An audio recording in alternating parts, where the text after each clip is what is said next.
Alors, dis-moi, est-ce que on peut concilier la santé émotionnelle et la foi? Oui, c'est très bien, oui. Tu crois aussi? Oui, je pense. OK. Comment? Comment? Alors, comment? Seconde. Mmh. Alors, l'enfant est premièrement dans un monde très imaginaire. Un monde très imaginaire qui lui permet, d'imaginer des choses et la foi, en fait, elle résulte de ce qu'on a entendu. C'est pas des choses concrètes, palpables pour l'enfant. Le parent a déjà évolué dans son développement, dans sa maturité pour comprendre les choses, de manière, heu, très distincte, mais l'enfant est encore dans l'imaginaire et donc c'est très, très important en parlant de la foi avec les enfants, d'aller dans le monde imaginaire. Parce que si vous voulez le ramener dans le monde réel, dans le monde concret, ça va être très difficile tout de suite. Et ça pourrait même, à la limite, être parfois, euh, ça pourrait avoir un impact négatif sur l'enfant. Donc, c'est possible, mais il faut se mettre à la place de l'enfant. Ouais. Donc, l'enfant, par exemple, va imaginer Jésus comme un super-héros. C'est clair. Imaginaire, qui fait tomber les chocolats. Qui fait tomber les chocolats d'en haut. Voilà. Qui vient essuyer tes larmes comme tu es triste. Voilà. C'est vraiment dans ce monde-là qu'il faut baigner l'enfant. Et c'est très important de savoir que l'émotion, même la foi, va s'appuyer sur les émotions de l'enfant. Et ce que l'on dit va générer aussi des émotions. Et donc, j'ai vu des enfants à qui on a appris à qui on a instruit de manière très sévère par rapport à l'éducation spirituelle, de manière très sévère, on a suscité la peur. Jésus, c'est celui qui va te mettre en enfer si tu fais du mal. On oublie de dire qu'il pardonne. Et on profite de Jésus on profite de la foi en fait, pour pouvoir contraindre les enfants. Il faut faire très attention à ça. À la limite, c'est de la manipulation et ça pourrait être très nuisible pour la santé mentale de l'enfant. Ça va être un enfant et c'est encore pire quand on culpabilise à cause d'une entité imaginaire que de maman ou de papa qui est physique. Donc, pour répondre à votre question, c'est très possible, mais il faut vraiment y aller avec tact et tenir compte de l'âge de développement de l'enfant pour lui parler de ces choses. Jésus, c'est une réalité, mais que l'enfant ne peut pas concevoir comme l'adulte dans son développement. Donc, il faut lui parler, avoir des images, la Bible, et savoir quel texte aussi apprendre à l'enfant. C'est pas tout texte, hein. On n'apprend pas tous les textes bibliques à l'enfant. Sinon, quand vous lui dites que voilà, Jésus, il a fouetté, voilà, il a été percé, voilà, l'enfant se dit, mais pourquoi les gens sont si méchants? Le monde est si méchant pour percer les côtes de Jésus. À lui dire que il s'est sacrifié pour nous parce qu'il nous aimait. Il voulait écraser ce qui est mal. Exactement. Que nous soyons plus forts face à ce qui nous fait peur. Et donc là, ça contribue. L'enfant sait qu'il y a quelqu'un qui va me défendre quand j'ai peur. Et vous pouvez même jouer avec lui. Allez, mets-toi debout. Montre comment tu es quand Jésus est avec toi. Jésus, il est là. L'enfant est dans l'imaginaire, donc il va croire en ça. Et il va marcher. Voilà, marche comme marche. Jésus est devant toi. Tu n'as plus peur. Tu n'as plus peur. Et voilà, il est devant. Il est tout content parce qu'il marche avec Jésus. Donc voilà une manière, une façon en fait d'instruire l'enfant, de l'éduquer, d'affermir sa foi déjà dès le plus bas âge. Voilà. Ouais, vraiment, c'est très, très intéressant. Il y a une petite anecdote partant de ça. Dernièrement, c'était la fête de Pâques et mon fils, il a vu une image de Jésus à la croix, entouré du brident et voilà. Et il me posait la question, mais il me dit, mais tiens maman, regarde-moi ça. Il me montre une image de Jésus à la croix. Je dis oui. Et puis il dit, mais Jésus, finalement, il était méchant. Et puis je dis, Jésus méchant, mais jamais. Et puis je lui dis, mais pourquoi tu dis ça? Il dit, mais parce qu'il est là. Pourquoi il est là? Parce que là, il est avec les méchants. Ça, c'est pour les méchants. Et là, premièrement, je me pose la question, mais comment il sait que c'est pour les méchants? Après, je lui demande pas, mais je lui dis, oh non. Et là, maintenant, je lui explique pourquoi Jésus est là. Et depuis ce jour-là, il prend la croix différemment. Différemment. Et c'est, ah, mais maman, alors là, on lui a assez mal. Il peut pas descendre pour marcher. Pourquoi on a mis des clous là? Mais maman, on a attaché ses mains. Il peut pas clamer. Il peut rien faire. Alors je lui explique, je prends le temps, je lui explique et j'essaye de prendre ces petites images. Je lui explique, tu vois là, c'était pour ça. Et je lui montre la glorification quand Jésus est revenu en force. Alors là, il était émerveillé. Voilà, ça a changé sa vision de la voile, ça a changé sa vision de la Pâque. Vraiment, c'est très important aussi de tenir compte de l'âge, de tenir compte de la situation. Parce qu'en effet, tu as des parents qui vont se baser sur le côté punition pour dire tu vas aller en enfer, sur le côté le feu qui brûle, le diable, voilà. Et il va te dire, ah, si tu touches ça, tu vas finir en enfer. Et ça, c'est pas bon. Ça, c'est pas bon. Ça, c'est plus créer la peur qu'autre chose. Et ça crée des petits hypocrites, en fait. Et c'est pas bon. En grandissant, les enfants, ils savent plus sur quoi se régaler. Et même parfois, ils vont avoir peur, hein. Ils vont avoir peur de la Bible, ils vont avoir peur ils vont avoir peur. Et puis après, quand ils vont découvrir, au fait, la vérité, ils vont se rébeller, hein. Ils vont se dire, ah tiens, on m'avait raconté des choses qui sont pas correctes, voilà. Ah, en tout cas, si je dois résumer ce que nous venons de dire en ce lieu, ça veut dire que la santé émotionnelle de nos enfants dépend et va avec notre communication en tant que parents. Nous avons un grand investissement à faire dans cette santé émotionnelle, c'est de parler avec eux, de soutenir ces émotions, et ça va vraiment dans ce que l'on dit d'abord et après dans ce que l'on fait avec eux après. On a appris tellement de choses, À rester connecté, on va encore apprendre. Alors, dis-moi, comment savoir qu'un enfant est émotionnellement mal à l'aise? Ça va pas. Chez cet enfant, ça va pas dedans. Ça va, bon, je dirais pas ça va pas la tête, mais ça va pas émotionnellement. Comment on dit ça? Alors, il y a 3 éléments très simples. Je ne vais pas aller dans tout ce qui est psychologique, mais il y a 3 éléments très simples que le parent peut observer. La première des choses, c'est la durée de l'émotion. Quand on a pour un fait un enfant qui va laisser perdurer, et puis, alors là, on parle des émotions négatives, hein. On a la peur, la honte, la colère, la tristesse. En gros, voilà, pour parler des principales émotions, on aura un enfant qui va laisser perdurer. Ça va vraiment prendre du temps. Sur le plan émotionnel, on va avoir un enfant qui va perdurer dans l'émotion négative. Deuxièmement, on va voir un enfant qui, donc quand je dis perdurer, c'est dans la fréquence aussi.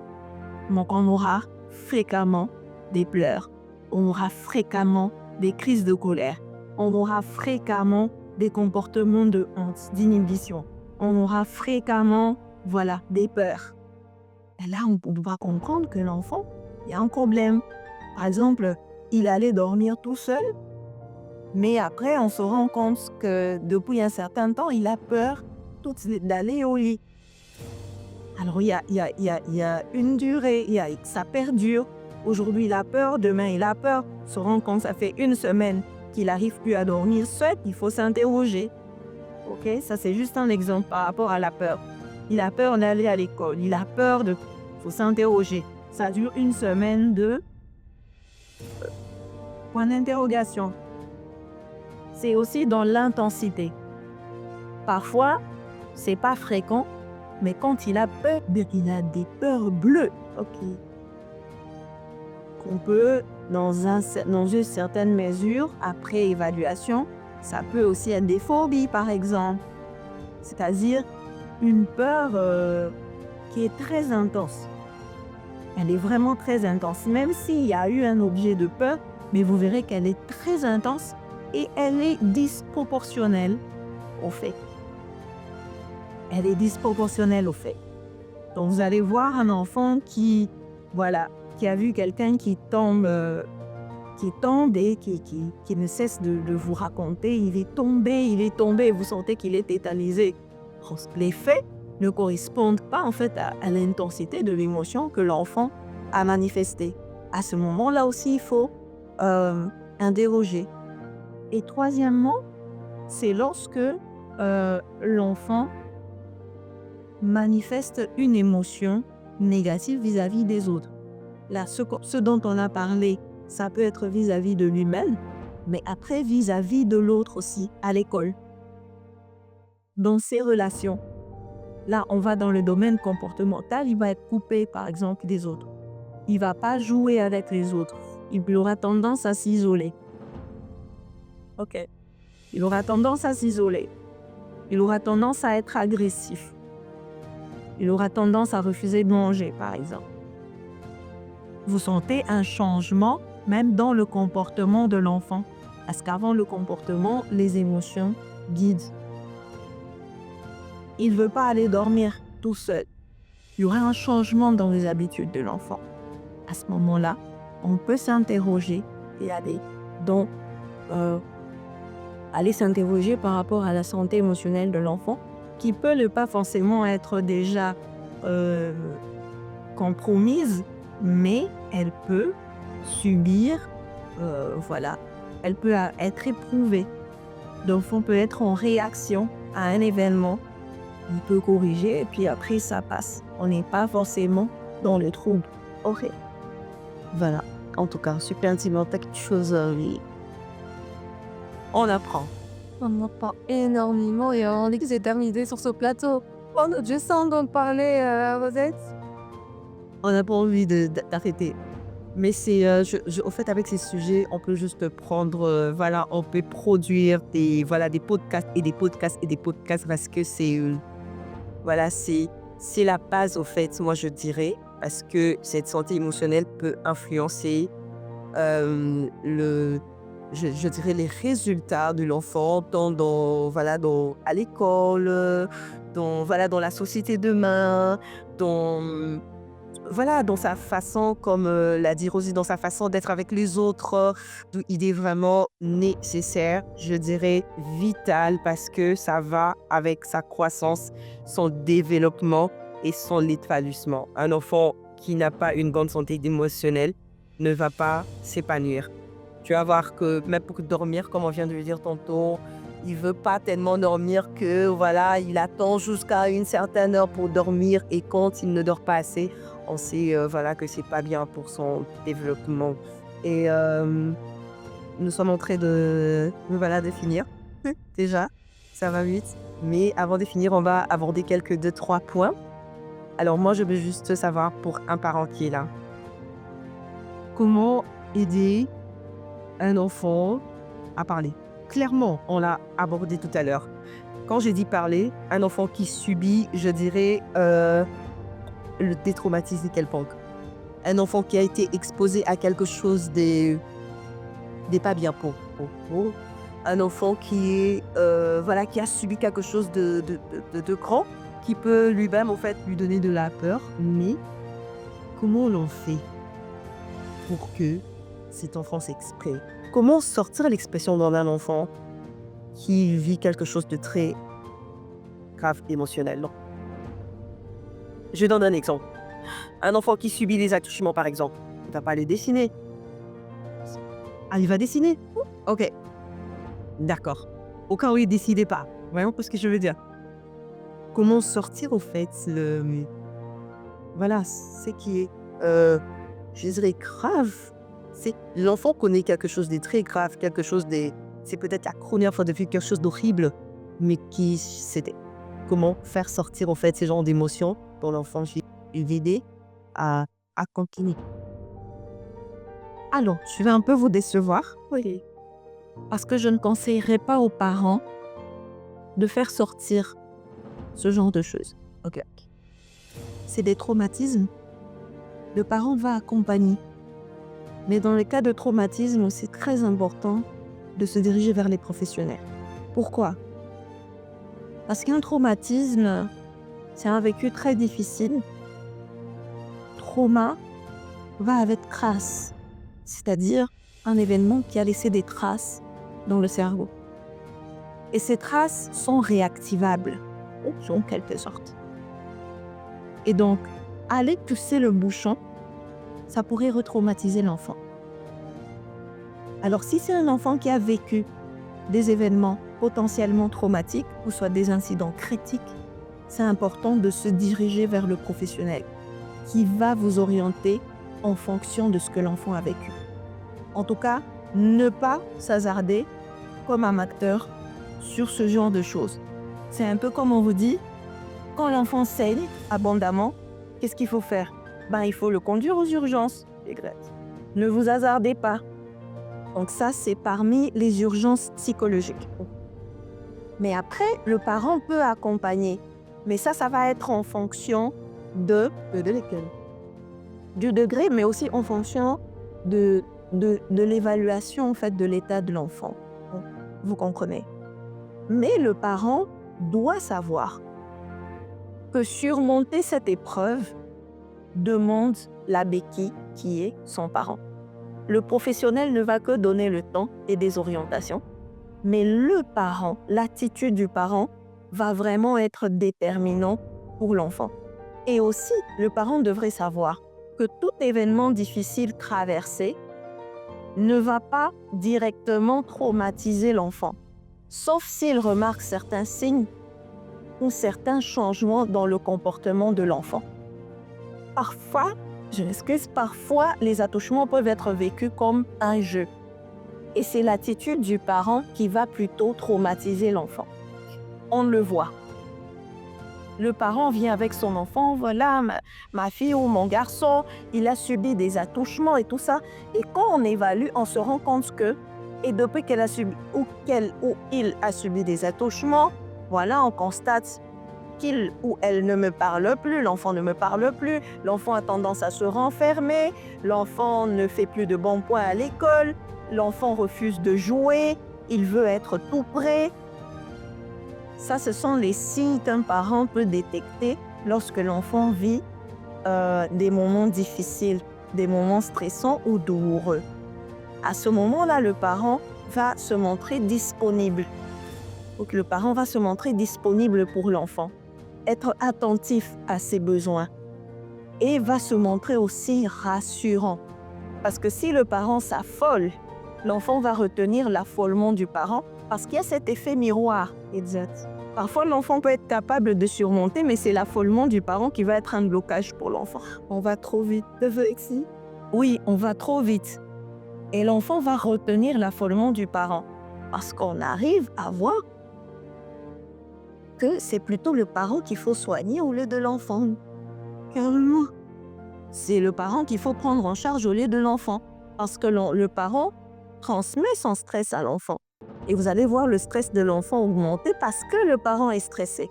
Parce qu'attouchement, voilà, c'est très grave pour le parent, alors que l'enfant prenait ce qui s'est passé comme un jeu.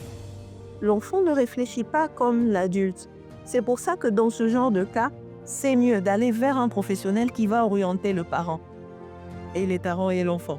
Et le parent et l'enfant. Et parfois, c'est le parent qui a besoin. Et une fois que le parent est apaisé, on n'a pas besoin de prendre en charge l'enfant. Et voilà, les émotions se régulent. Et voilà, l'enfant est de nouveau en sécurité et ça continue. Oui, je vous disais que c'est tellement vrai parce que d'ailleurs, j'avais cette question à l'esprit. On voit souvent, surtout dans les embourrades ou les sites pro-éculés, un enfant qui va subir un attouchement et un parent qui va lui taper dessus. Ok. Des enfants qui jouent et puis il y a des jeux qui vont un peu à l'encontre de la norme. Et quand le parent va être au courant, il va taper sur l'enfant sans lui expliquer, sans lui avoir rien dit. C'est la réaction que l'on a souvent vue. Le parent va taper sur l'enfant, le parent va refuser, enfermer son enfant, refuser qu'il joue avec les autres.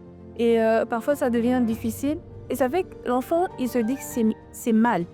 C'est mauvais de faire ça et il ne sait pas pourquoi. Et il va juste se renfermer et puis voilà. C'est très compliqué. Je suppose que c'est très compliqué pour les enfants dans notre société par rapport à ce genre des cas de revenir et de retrouver un équilibre. Parce que déjà, les parents, par rapport à ça, sont traumatisés et traumatisants aussi. C'est ça la réalité que l'on traverse. On va voir même une maman très émotive, un enfant très turbulent qui tente, qui se fait mal. Au lieu qu'elle accueille l'enfant, elle va taper sur un enfant qui est peut-être déjà fracturé ou qui s'est fait mal. La maman va d'abord commencer par taper. À ce moment, voilà. Et je me dis, on a plusieurs parents, comme vous me dites, qui ont besoin d'être pris en charge par rapport à la gestion de leurs propres émotions pour pouvoir aider les enfants. Parce qu'aujourd'hui, on a des enfants traumatisés à cause des parents traumatisants, si je peux dire comme ça. Donc voilà ce que... Alors, pour chuter, moi j'ai une question. Alors, quels sont les principaux défis émotionnels que nos enfants ont aujourd'hui? Ils font face à quel genre de défis émotionnels et comment faire pour justement nous soutenir pour une bonne santé émotionnelle? Je crois qu'on va encore avoir un autre tournage sur ce sujet qui on pourra pas dire. Le gros défi, c'est le stress du parent. Ah oui, j'entends. Le stress du parent, chers parents. Parce que même les événements qu'on peut citer comme des attouchements, harcèlement et tout ça, c'est des choses qui peuvent arriver ponctuellement, mais le parent vit avec l'enfant. D'ailleurs, il a même été prouvé, par exemple, que des études ont démontré que les enfants provenant des milieux socio-économiques faibles sont souvent stressés. Pas par le manque, mais par les parents stressés. Justement, le stress des parents stresse les enfants. Là, oui, je vois. Or, nous sommes confrontés à de nombreux défis, à de nombreuses exigences actuellement qui font qu'on est sujet au stress régulièrement. Et c'est très important de pratiquer des habitudes qui vont permettre de gérer les stress. Bon, ça, c'est juste une parenthèse, mais comprendre que les parents ne savent pas toujours quand est-ce qu'ils sont stressés. Alors que le plus gros défi pour l'enfant actuel, c'est de faire face au stress du parent. Et vous ne pouvez pas imaginer comment le stress du parent peut s'étendre sur de nombreuses pratiques quotidiennes. Wow. C'est très long, on va dire, le stress des parents. Deuxièmement, l'indisponibilité des parents. On a des parents de moins en moins disponibles. C'est pas évident, c'est vous, de travailler. Aujourd'hui, on a papa et maman qui travaillent, alors que jadis, on avait maman ménagère et papa, voilà, c'est lui qui était le pourvoyeur. Mais aujourd'hui, on a papa. Jadis, on avait papa qui revenait à 15-16 heures, qui avait sa pause. Chaque midi, il venait, il mange avec les enfants.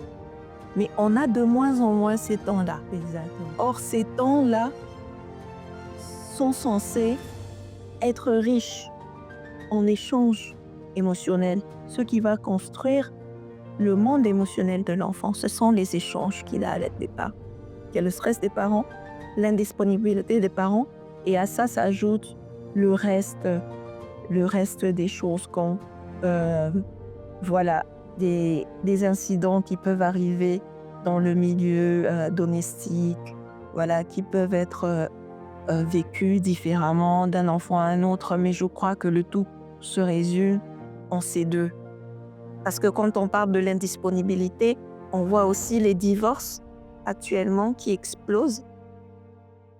Et ce parent qui n'a plus le soutien de l'autre continuellement, ça freine l'indisponibilité. Or, la disponibilité est un élément clé dans la construction du monde émotionnel, de l'équilibre émotionnel de l'enfant.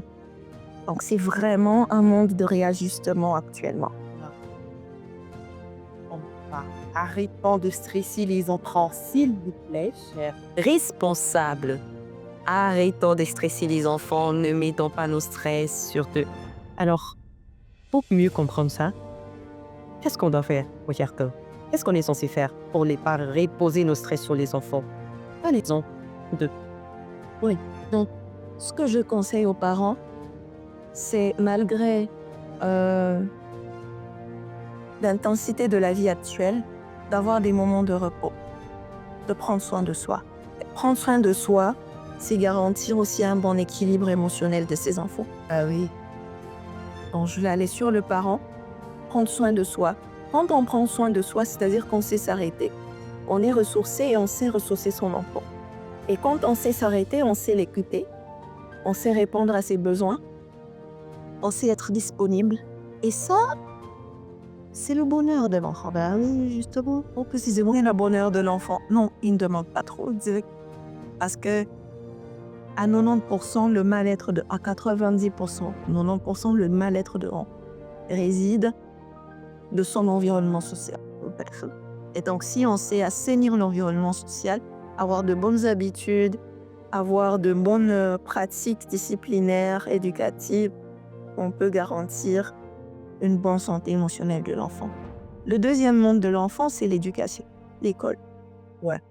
Instruire aussi des enseignants qui passent 60% de la journée avec nos enfants. Ouais. Donc, si on a un enseignant qui n'a aucune notion de la santé émotionnelle de l'enfant, c'est un enfant qui va être buté à des épreuves émotionnelles tout le temps. Et ça peut être épuisant. La dépression chez l'enfant, ça existe, ça, justement. On en parlera prochainement. Alors, allez, on encore pour d'estime, ton mot de la phrase, c'est, et je me dis aux parents pour dire aux parents que nous sommes, les enfants n'ont que les parents. Les enfants n'ont que nous. Les enfants n'ont papa et maman, c'est tout leur monde. Et si on met en pratique ce que Rosette nous conseille, en tout cas, on garantit un bon équilibre pour la bonne croissance de nos enfants. Et en même temps, on garantit aussi un bel avenir demain, justement. Et ils ont le droit là, les enfants n'en plient pas. Et alors, avant le mot de la fin, dis-moi, parle-nous de cette organisation que vous avez aussi mise en place pour justement la bonne prise en charge dans les familles, les relations autour des enfants, ce que vous faites ici à Lubumbashi. Est-ce qu'on peut en savoir plus? Alors, la structure en elle-même, merci beaucoup pour cette question. La structure en elle-même, elle s'appelle Help Me Group. Ok. Aide-moi. Ouais. Elle a été mise en place, ça fait maintenant 4 ans, pour répondre justement à ce besoin que la population a d'être informée, d'être par la promotion, par la prévention et aussi d'être prise en charge.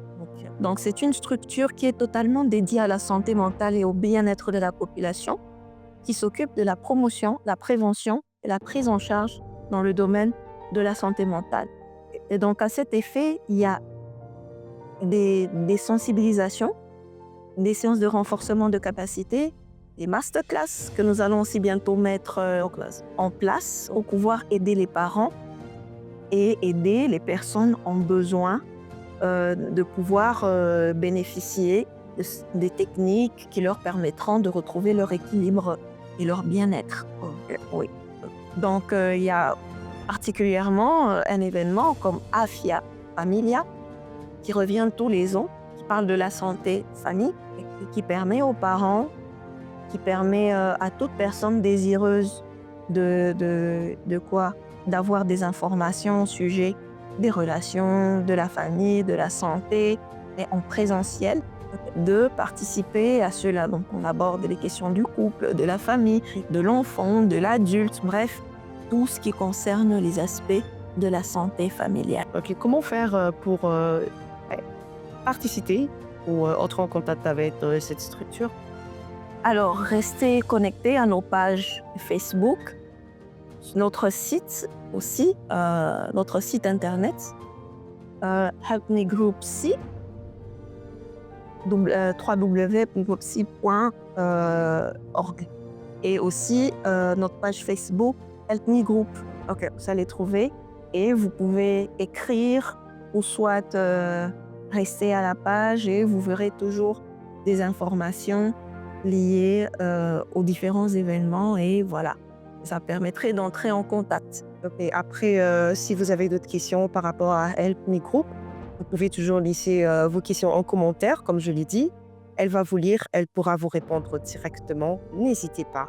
Donc voilà. Et votre mot de la fin, pour finir? L'enfant d'aujourd'hui fait l'adulte de demain. Un enfant émotionnellement déséquilibré fait un adulte émotionnellement déséquilibré qui va mettre au monde 5-6 autres enfants mentalement déséquilibrés et on va participer à l'accroissement du taux de troubles mentaux dans cette société. Ce qui n'est pas avantageux du tout. Prenons soin de notre santé mentale, nous parents, et soyons vigilants et disponibles, attentifs à ce qui arrive à nos enfants. Parfois, c'est pas nous. Il a vécu un échec à l'école. Moi, le parent, j'aurais agi comment? Bon, soyons attentifs et ayons des réponses qui soutiennent les émotions de nos enfants. Les émotions, elles sont très importantes. Elles participent à l'équilibre physique aussi. Elles sont très importantes quand elles sont réprimées, quand elles sont mal comprises. C'est la catastrophe, des catastrophes, j'imagine. Alors, en tout cas, je vous promets qu'elles vont revenir et on va encore parler. Je crois cette fois-ci, on va rentrer dans les détails. Ce n'est qu'un avant-goût. Prenez des bonnes notes, posez vos questions. Alors, quoi dire après ces échanges, si ce n'est de vous retrouver très prochainement. Grâce à Dieu, portez-vous bien, prenez soin de vos enfants.